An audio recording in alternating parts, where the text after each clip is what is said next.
I mean, if I ask anybody कि vitamin D3 low, supplement low, I mean the most that everybody responds to me like sun में खड़े रहो, सुबह का 10 to 12, शाम के 4 to 6. कहना बहुत आसान है. Go on. कहना बहुत आसान है. Yeah. I think also there was a time where this was the ideal way. We didn't supplements back in some point of time. Today we do because we're not getting what we need. Sunlight. Sunlight. Why are we not getting? Why are we not getting it? Pollution. Pollution की वजह से the UVB rays हम बोलते हैं कि आता है, but actual में नहीं पहुंच पाता है. That is one. सेकंड, दोपहर को 12 बजे से 3 बजे के बीच में with 70% exposure in a city like Bombay for 45 minutes to 1.5 hour depending on your skin tone.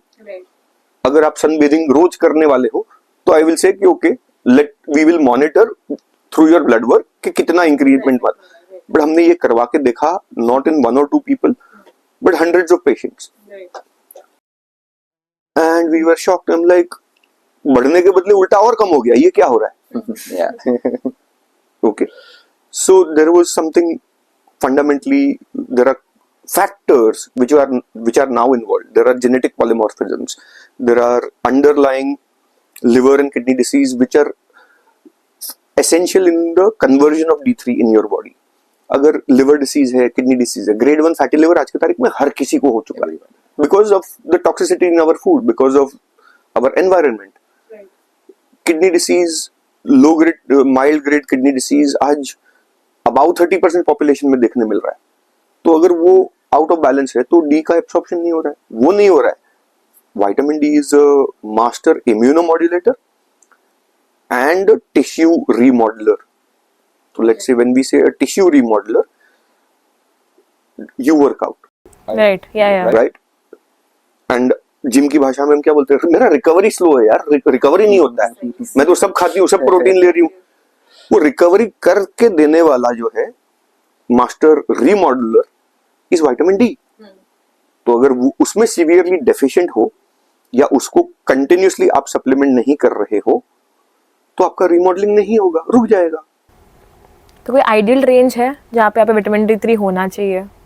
किताबें तो बताती है कि 30 to 100, ठीक है, but in auto immunity at a therapeutic doses under clinical monitoring we inch up the D3 levels to as high as about 150, about 200 also. There is no toxicity to D3. ये misnomer है. Toxicity happens because of calcium. D3 is known to help calcium absorption. ये भी हम लोगों ने माना, ये भी हम देखना चालू किया. तो we were monitoring, we monitor very strictly. But हमने ये देखा कि कैल्शियम लोगों का D3 150 पे भी पहुंच जाता है, फिर भी आयोनाइज कैल्शियम तो अभी भी डेफिशिएंसी स्टेट में है. इसका reason again multiple biochemical reasons.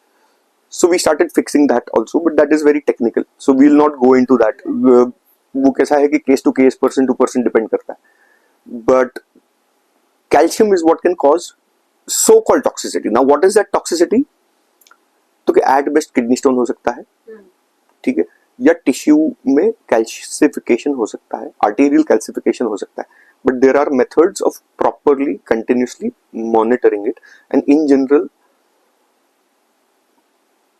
one case out of a million may end up developing something of that sort.